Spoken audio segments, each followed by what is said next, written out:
Some of you may have received this document on your WhatsApp just this week, claiming Lok Sabha elections will be held on April 19th. The viral image forced the Election Commission of India to call it out as fake. And the 2024 elections in India are still at least 2.5 to 3 months away. Dates are not out yet.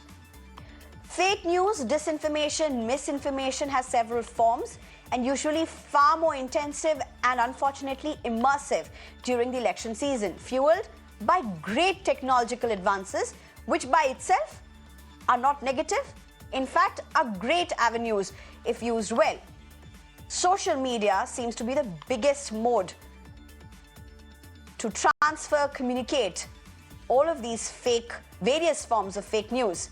Political parties, their IT cells and their supporters often turning into a factory for fake news.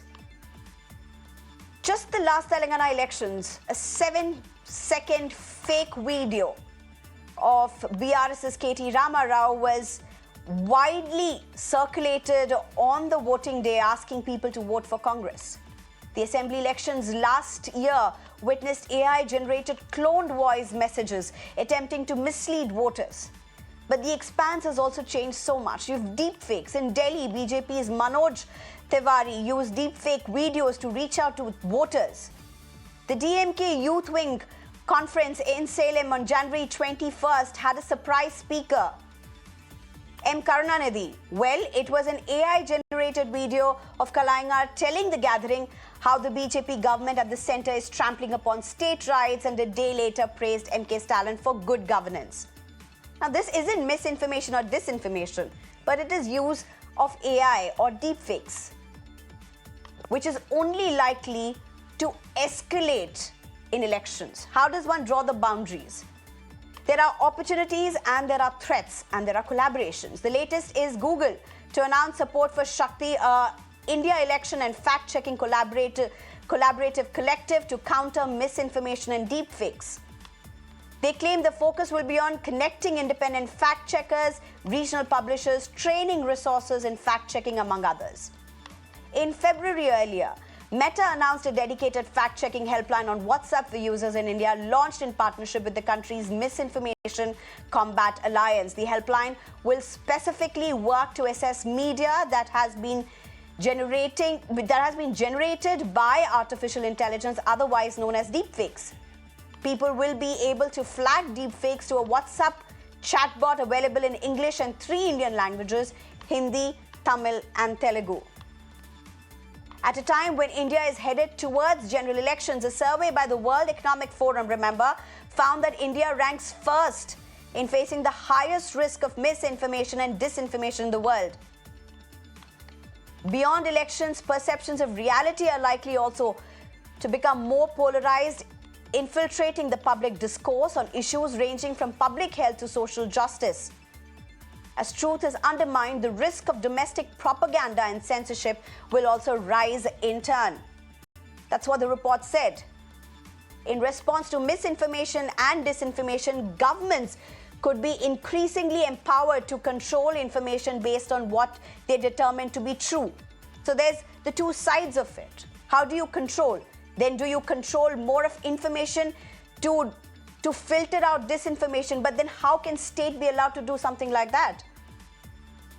Disinformation will also be increasingly personalized to its recipients and targeted to specific groups. These are the details of the report that was released earlier this year. We are trying to understand today, how can these collaborations work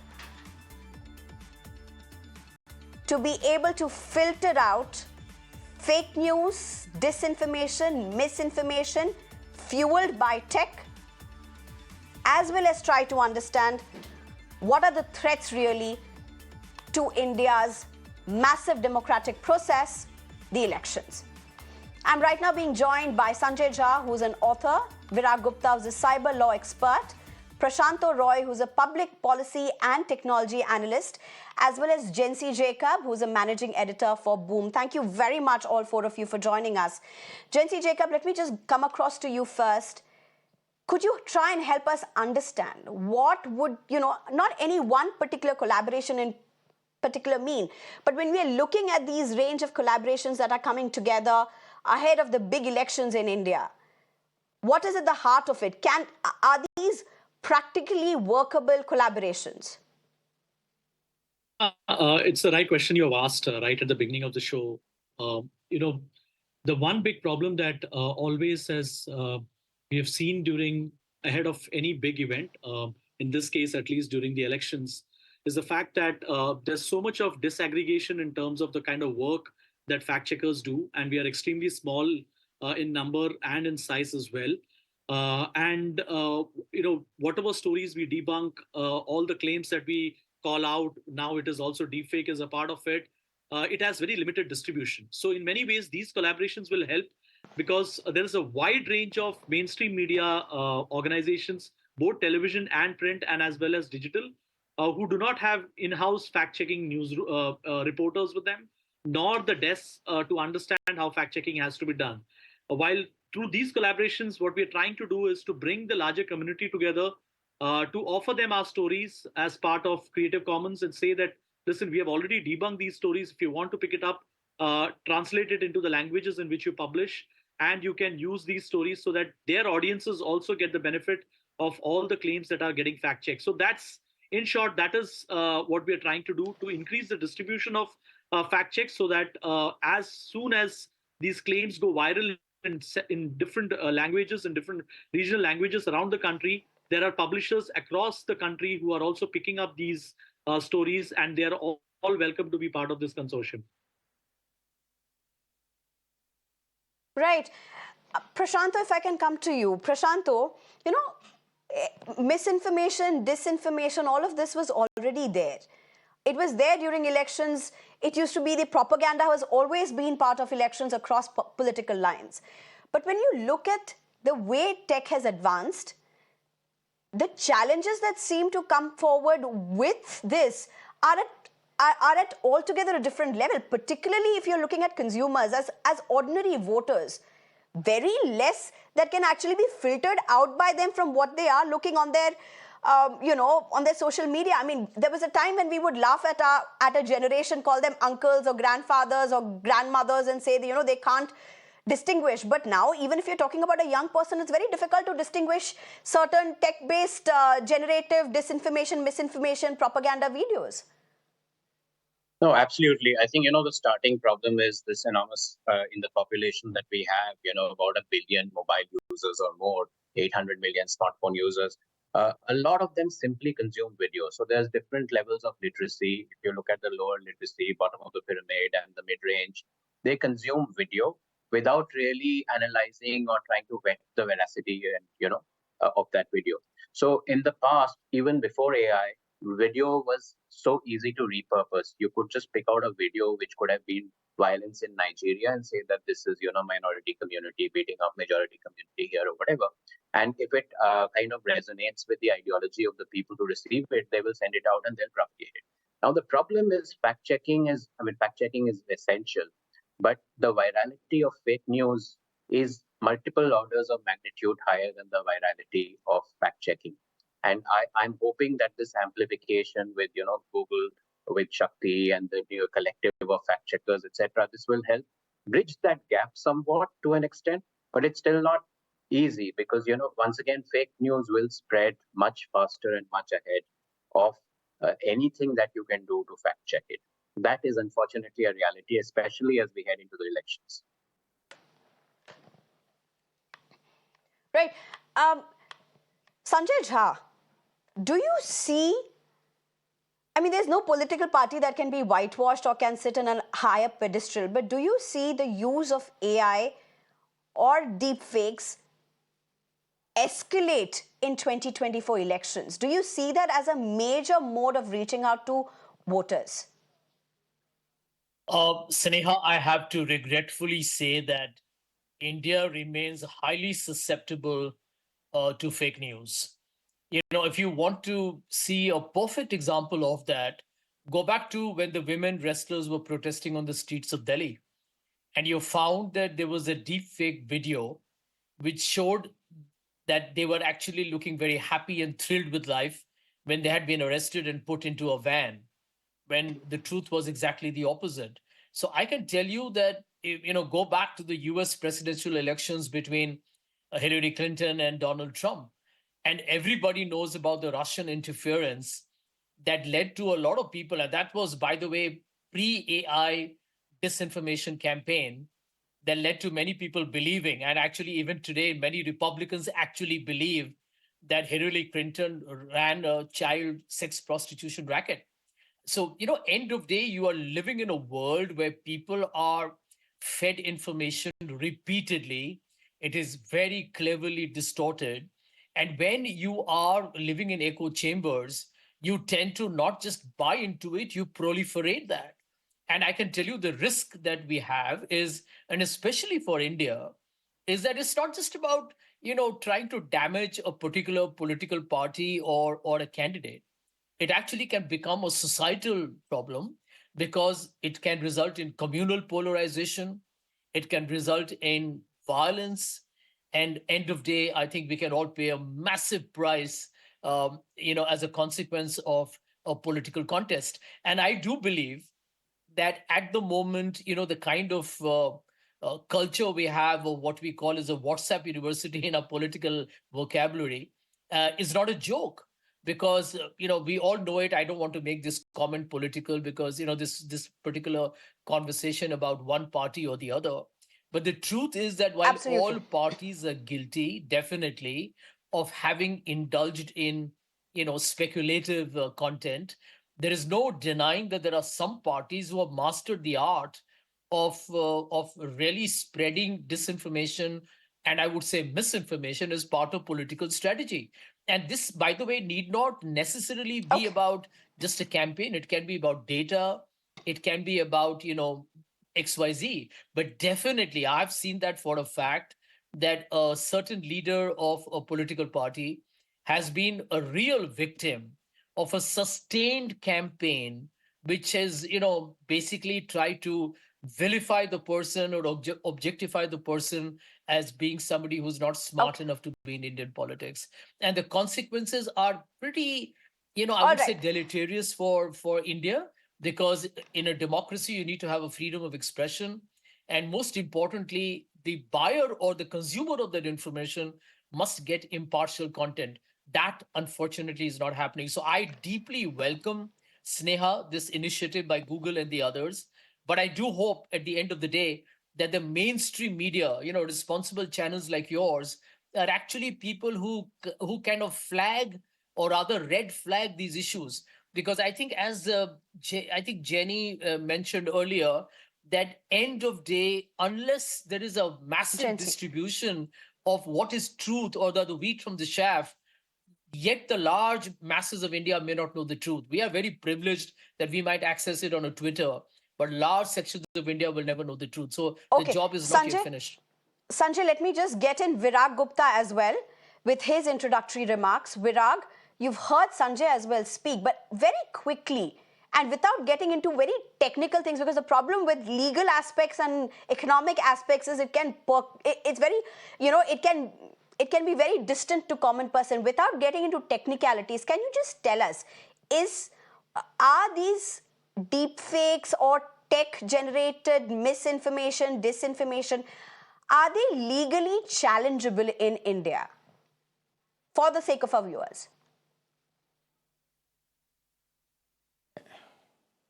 Certainly, they are legally challengeable, and as per Article 324, free and fair elections are the foundation of democracy, and election commission is empowered.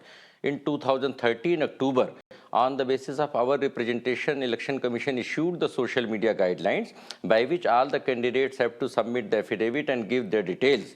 And free and fair elections are required. That's why in the last 48 hours before the polling, there can't be any campaigning. But during that period, all these even the right campaigning is not allowed. So these fake news or the deep fakes certainly cannot be permitted. Now, there are four aspects. First, all the IT cells of these political parties are illegal. That is first thing. Secondly, when we are talking about the fact check, so let us understand the magnitude of this fake news. No, what do you mean by that? What do you mean by that IT cells of political parties are illegal? What do you mean by that?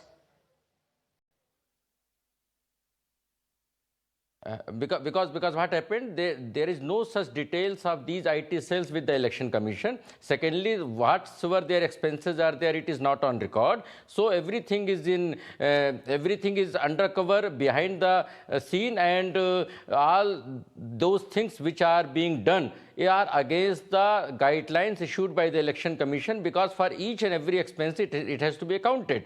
And the second point is, we have compiled the details That's of monthly interpretation. report given by Google, Facebook, and the Google, Facebook, and Twitter. And in the last 2 years, 213 crore, I am repeating, 213 crores, they have reported the objectionable content and objectionable accounts. Now they have taken the suo motu action, but those have not been reported by the police. Those have not come in the record of the NCRB. And in that scenario, how much impact may be there in the elections because of these fake news and these deep fakes and everything. Now the third aspect is that as per those guidelines, observers who are appointed in the constituencies, they must be given details of the designated officers of these companies, so that objectionable content can be immediately removed. Okay. All right. Mr. Virag, I'll get back to you as well on these. You've also brought in a very interesting perspective about the IT team. I must say, I had to think about it briefly as well. But Jency Jacob, you have been involved in fact checking. You know several people in this sector also, which is a very small sector, but has to handle a large chunk of news, particularly during elections as well, Jency.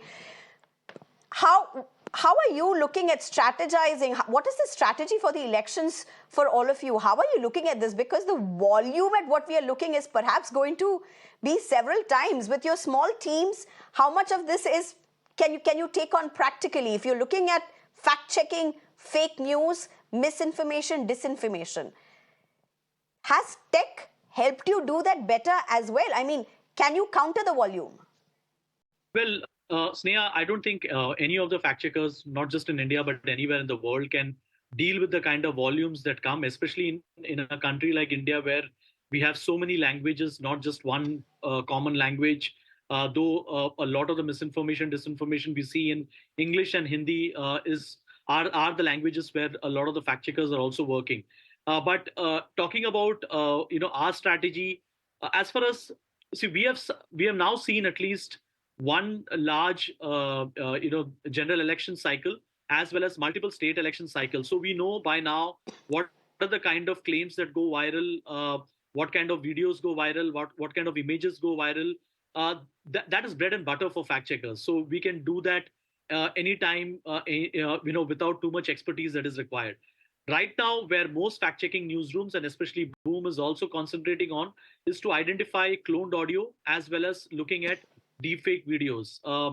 Let me also point out that it's not just elections where deepfake videos or deepfake technologies are a problem. There are three main verticals where we are seeing this problem rising.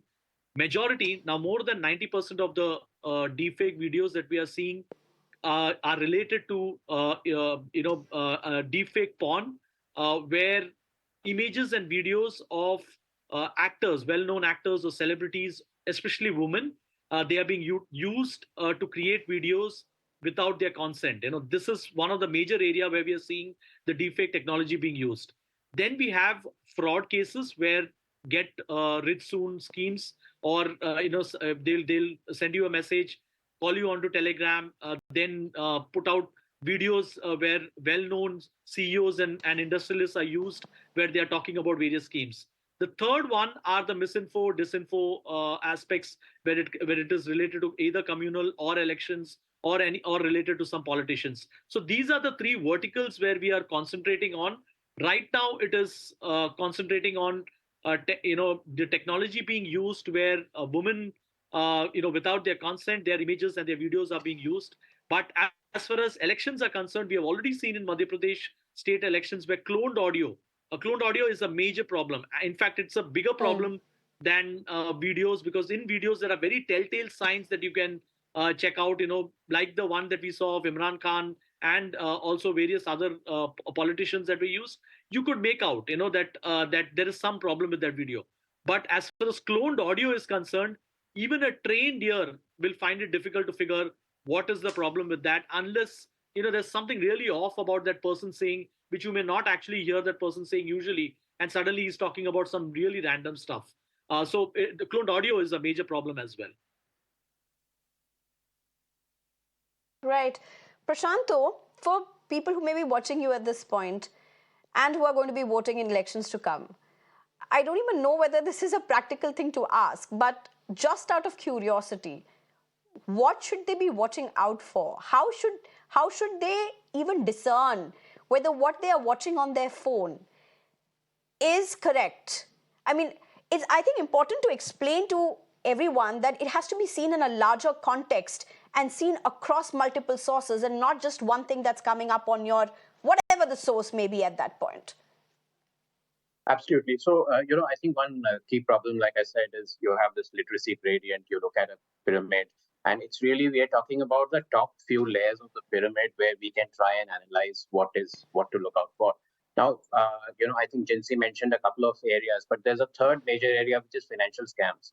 Now, for example, there are these deep fakes of Narayan Murthy and, Nandan Nilekani and so on speaking in video. But basically, audio has been overlaid. The video is real, but the audio has been overlaid. Now, if you listen, I mean, I know Narayan Murthy and I know how he speaks, and this is different, okay? But the average person is not going to, I mean, he's going to see Narayan Murthy saying, I have invested my money, millions of dollars on this great trading platform, and I put in 10,000 rupees and I got 100,000 rupees, and you will do the same. And people will go ahead and put their money. Now, you can tell them, watch out for the nuances and how he speaks, and it's different, etc. So that's going to be very difficult. So what's going to be really important is this amplification of this kind of fact checking, and really it's very difficult to keep up with it. I mean, I'm sure Narayan Murthy and Nandan Nilekani and all these people are very, very angry about being misused, their videos being overlaid with audio which is not theirs, and they're being potentially causing loss of money for people. Okay, now take that to the elections, and once again you have a very horrific situation where Cambridge Analytica, at the time that Sanjay Jha was speaking about in the US elections and Brexit, Cambridge Analytica, there was early use of AI analytics to change public opinion fairly drastically. Now we've come to the stage where AI has been democratized enough for people to just, you and me, to modify images and videos. So the scale of the problem is really, really drastic. And it's not easy to try and educate people to look out for stuff, even though we must, of course, try.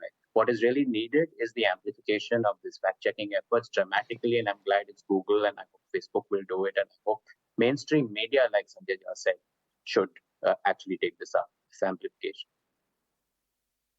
Absolutely. At least they have to be part of the solution in this particular problem, for sure. Sanjay Jha, I was reading a very interesting survey, and it spoke about the impact of AI and deepfakes largely on voters.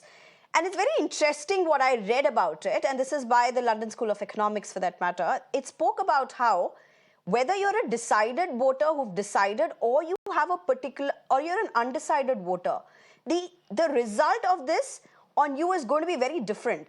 Largely, if you're an undecided voter, it may or may not sway you towards a particular side. But if you are a decided voter, if you have a particular line of thought, it's much higher chances that you would take any particular misinformation, disinformation, or a video that comes up before you, which matches your line of thinking, as correct, as authentic. So the split effect of something like this is also very interesting to see. How do you largely see the impact of this on voters? I mean, voters are seen to be very discerning, but this could obviously beat the most discerning as well, Sanjay. That's really where the problem is. See, Sneha, there are two aspects of it in politics. Number one is that all political parties have a core vote bank. But, because everybody, you don't know your voters personally, political parties invest significant amount of their time capital in first ensuring that their catchment area is strong, which is why you feed into echo chambers. Many people will tell you, why are you preaching to the choir? but political parties do it because they fear losing their core vote bank over a sustained period of time to the opposition party. So that's one part of the story, which is why people feed into a story that they like. There are many people of the right wing who watch particular type of TV channels, and for example, in America, they watch Fox, and a certain kind of, maybe the left liberal, as we call them, will watch a CNN or an MSNBC. So I think there is a clear division that people like to believe is more credible. That I want to tell you that where the worry lies. The worry in a country like ours is that a large part of Indian voters are actually swing voters. Unlike a two-party system like America, where you have, red states and blue states, in India, there is a large section of voters who are actually very malleable to changing their opinion. Take an example of the recent elections. The Congress lost and the BJP won in Chhattisgarh, Rajasthan, and Madhya Pradesh. So these are actually not, Hindutva state or a liberal state. They are actually swing states. Now that is where the fake news really is meant to really make an impact, because that is going to have an outcome impact on the election. My worry, Sneha, and I want to put it down here for all your eminent panelists to comment on, is there going to be a consequence on the candidates who are spreading it? Because who spreads fake news, right? Either it's a candidate, or it's the political party, or it's a supporter of a political party or a candidate. Within these three candidates, within these three segments, anybody who's spreading it, because it is out there, their identity is known, you have to have consequences for the political party or the candidate or the supporter. Is the election commission empowered to take action which will have consequences, like debarring a candidate or debarring a political party from a constituency? These are issues that will make our democracy healthy. I want to be a little skeptical here. Let's not be too romantic because of this whole Shakti initiative. We are living in times where the Supreme Court has said that the electoral bond was a corrupt, unethical, unconstitutional norm of funding. So that's a big, big worry. You saw what happened in the Chandigarh elections, open attempt to try and hijack an election. We have serious issues of public and political morality. I think the battle is begun. I will wish it the best. I think we'll all try. Okay. Virag, do you want to respond to this, Virag? Is the Election Commission empowered to take decisions to ensure that there are consequences, particularly in cases where it's very well known who is the propagator of a video or a fake news?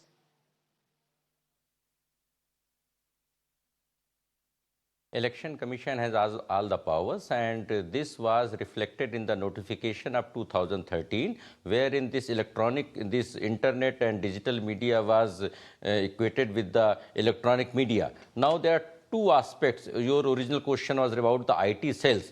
Now, whatsoever campaigning is there, that campaigning has to be accountable. All the advertisements are to be approved by the Election Commission. And secondly, all the expenses are to be recorded. Since these IT cells are working behind the scenes, so nothing is on the records, that's why they are illegal.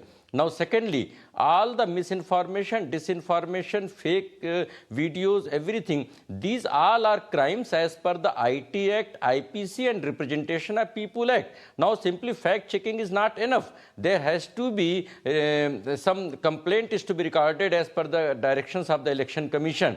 Now, for that purpose, there are two wings of the law as per the present IT Act regime. One is, if anybody is aggrieved, so they can, any candidate is aggrieved, so they can directly contact the grievance officers, which are appointed as per the IT intermediary rules in the Ken Govindachar matter by the Delhi High Court.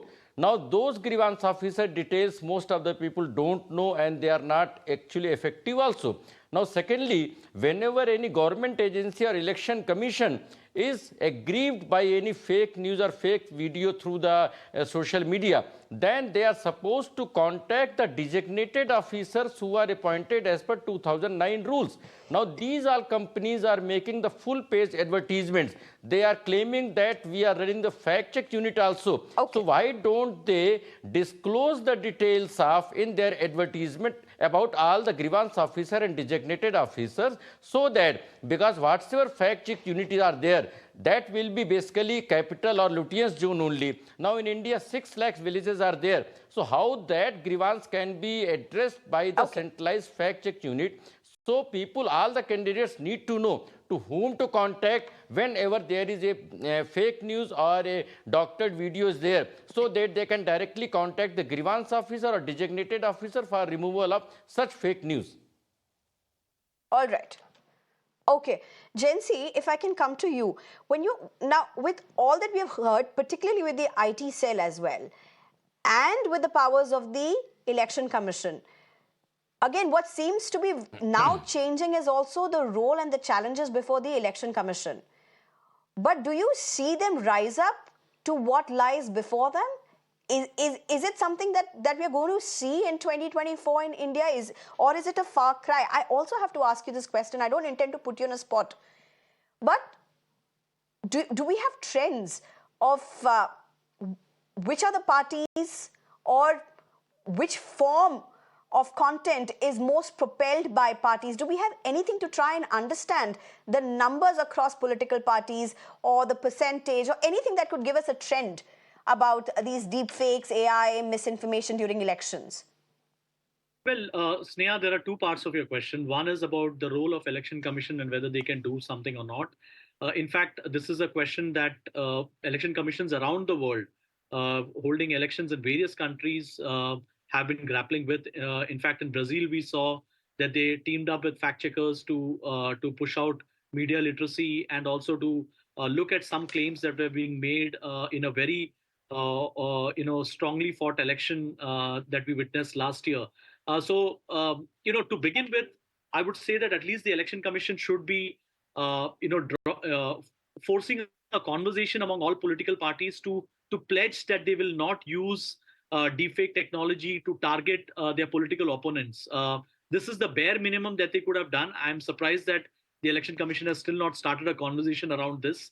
At least a pledge where they can start talking about it. Now, whether they should mandate or not, if you would have asked me a few weeks back, I would have said that the Election Commission should mandate it.